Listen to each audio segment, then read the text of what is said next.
সিলেট সেনানিবাসে আছেন রিপোর্টার ইকরামুল কবির। সরাসরি যাচ্ছি তার কাছে।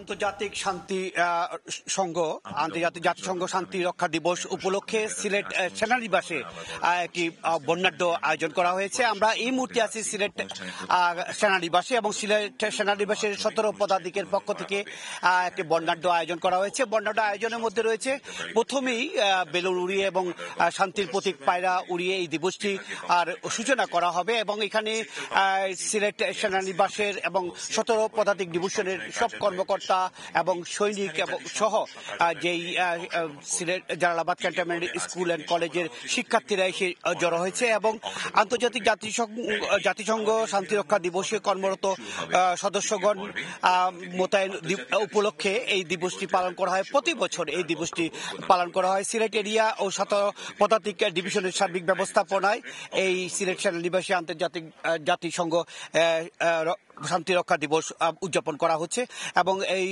উদযাপনের মধ্যে রয়েছে বিভিন্ন বেলুন উড়িয়ে এবং পায়রা উড়িয়ে দিবসটির সূচনা এবং একটি র্যালি হওয়ার কথা ছিল, কিন্তু দুর্যোগপূর্ণ আবহাওয়ার কারণে র্যালিটি খুব সংক্ষিপ্ত করা হয়েছে। এই এলাকার মধ্যেই র্যালিটি সীমাবদ্ধ রয়েছে এবং এখানে সেনা সদস্যরা রয়েছে। এই সেনানিবাসের যত সদস্য আছে সবাই এখানে একসাথে জড়ো হয়েছে।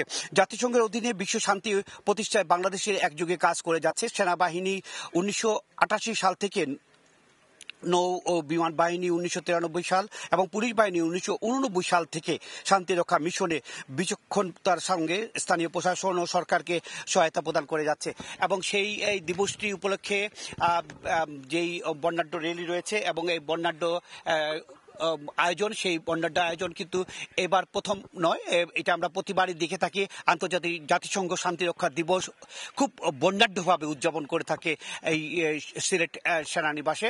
সবকিছু মিলে আর কিছু সময়ের মধ্যে এই যে আজকে যে আয়োজন, সেই আয়োজনের সূচনা করা হবে। মোটামুটি এই ছিল সিলেট সেনানিবাস থেকে আন্তর্জাতিক জাতিসংঘ শান্তিরক্ষা দিবসের উপলক্ষে সর্বশেষ।